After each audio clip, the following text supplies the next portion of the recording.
Siachen glacier. ఇక్కడే మన సైనికులు అత్యంత కఠినమైన వాతావరణంలో దేశ సరిహద్దుల్ని కాస్తున్నారు. నిజమే. ప్రపంచంలోనే అత్యంత ఎత్తైన యుద్ధక్షేత్రంలో మన సైనికులు పోరాడుతున్నారు. అవును, దీనికే ప్రపంచంలోనే అత్యంత ఎత్తైన యుద్ధభూమి అని పేరు. ఇక్కడ ఎదురయ్యే సవాళ్లు మామూలుగా ఉండవు. సముద్రమట్టానికి ఏకంగా 20,000 అడుగుల కంటే ఎక్కువ ఎత్తులో ఉంటుందన్నమాట. ఇక చలి విషయానికొస్తే ఉష్ణోగ్రత -50 °C కంటే కూడా కిందకి పడిపోతుంది. ఇక్కడ మన సైనికులకి అసలైన శత్రువు మనుషులుగాదు, పర్యావరణమే. ప్రకృతితోనే అసలు పోరాటం. భరించలేని చలి, హిమపాతాలు, ఊపిరాడనివ్వని ఆక్సిజన్ కొరత, ఇవే అక్కడ అసలైన శత్రువులు. మరి ఇంత భయంకరమైన పరిస్థితుల్లో మన సైన్యం దశాబ్దాలుగా అక్కడ ఎందుకుంది? కారణం ఒక్కటే, దేశ సరిహద్దుల్ని కంటికి రెప్పలా కాపాడుకోవడం.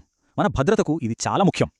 ఈ ఆపరేషన్ 1984లో మొదలైంది. అప్పట్నుంచి అంటే దాదాపు 4 దశాబ్దాలుగా ఇది కొనసాగుతూనే ఉంది. అసలు ఇలాంటి ప్రదేశంలో మనుషులు జీవించడమే ఒక పెద్ద సాహసమని చెప్పాలి. అందుకే ఇక్కడి సైనికులు చూపించే ధైర్యం, ఓర్పు నిజంగా అసాధారణం.